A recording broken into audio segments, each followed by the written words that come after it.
வாலிபர் முகாம் ஒன்று நடந்தது. அதில் ஏராளமான இளைஞர்கள் கலந்து கொண்டார்கள். அதில் ஒரு போதகர் பரிசுத்தமான வாழ்வை வலியுறுத்தி போதனை செய்து கொண்டிருந்தார். எல்லோரும் இளைஞர்கள் என்பதால் அதில் இருந்த பலருக்கு அந்த பிரசங்கம் வேடிக்கையாக இருந்தது. பிரசங்கத்திற்கு நடுவில் உணவு இடைவேளை வந்தது.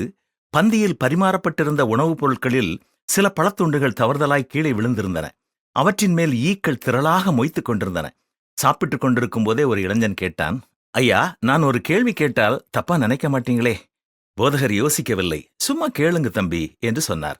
அவன் கேட்டான், ஐயா, இயற்கை எல்லாவற்றையுமே நன்றாகத்தானே படைத்திருக்கிறது. அதோ அந்த ஈக்களை பாருங்கள். நாம் என்னத்தான் பிரயாசப்பட்டாலும் அது பழத்துண்டுகளாலும் நசிந்து போன உணவுப் பொருட்களாலும் கவரப்படுவதை தடுத்துவிட முடியுமா? ஏனென்றால் அது இயற்கையின் நியதி. அதை போலத்தான் இளமை பருவத்திலே சில காரியங்களின் மேல் ஈர்ப்பு வருவது இயல்புதானே. அதை போய் பாவம் என்று எப்படி சொல்ல முடியும்? நல்லா சொன்ன தம்பி, சாப்பிட்டு முடிஞ்ச பிறகு இதை பற்றி நாம் பேசுவோம் என்றார் போதகர். அவரை வார்த்தைகளால் மடக்கிவிட்ட பெருமை இளைஞனுடைய முகத்திலே மின்னியது. சாப்பாடு முடிந்து எல்லோரும் கும்பல் கும்பலாக பேசிக் கொண்டிருந்தனர். அவர்கள் இருந்த இடத்தில் ஒரு சிறிய மீன் வளர்க்கும் ஜாடி தண்ணீர் இல்லாமல் கவிழ்த்து வைக்கப்பட்டிருந்தது. போதகர் அந்த இளைஞனை அழைத்து அந்த ஜாடியை நிமிர்த்தி வைக்கச் சொன்னார். அவனும் அவர் சொன்னபடியே செய்தான். அவர் கேட்டார், தம்பி, இதற்குள் பழத்துண்டுகளை போட்டால் ஈக்கள் வந்து மொய்க்குமா? இளைஞன் சொன்னான், கண்டிப்பாக ஐயா. அவர் அதற்குள் சில பழத்துண்டுகளை எடுத்து போட்டார். சற்று நேரத்திலேயே அதிகமான ஈக்கள் வந்து விட்டன. அட, இதுலேயும் நீ சொன்ன மாதிரி ஈ வந்துடுச்சே.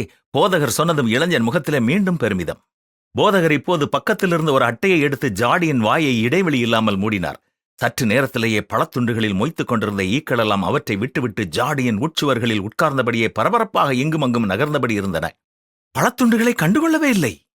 போதகர் கேட்டார், என்னப்பா, இயற்கையின் நியதிப்படி பழத்துண்டுகளில் மொய்க்க வேண்டிய ஈ அதை கண்டுகொள்ளவே இல்லை, வேறு பக்கமாக தெரியுதே. அவர் கேட்ட கேள்விக்கு பதில் சொல்ல தெரியாமல் இளைஞன் விழித்தான்.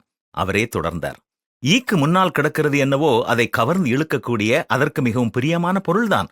இருந்தாலும் தான் ஏதோ ஆபத்துல மாட்டிக்கிட்டோங்கிற உணர்வு அந்த பொருளையே மறக்க வச்சிடுச்சு.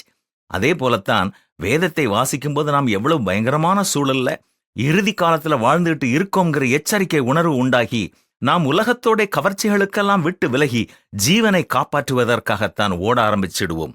இப்ப புரியுதா தம்பி என்றார் போதகர். தெளிவாக புரிஞ்சுது ஐயா. போகும்போது எனக்கும் ஒரு வேத புத்தகம் கொடுங்க ஐயா.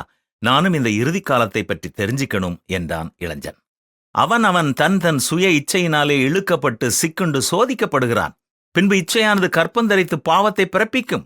பாவம் பூரணமாகும் போது மரணத்தை பிறப்பிக்கும் என்றுதான் வேதமும் நம்மை எச்சரிக்கிறது. கவனமோடு இருப்போமா?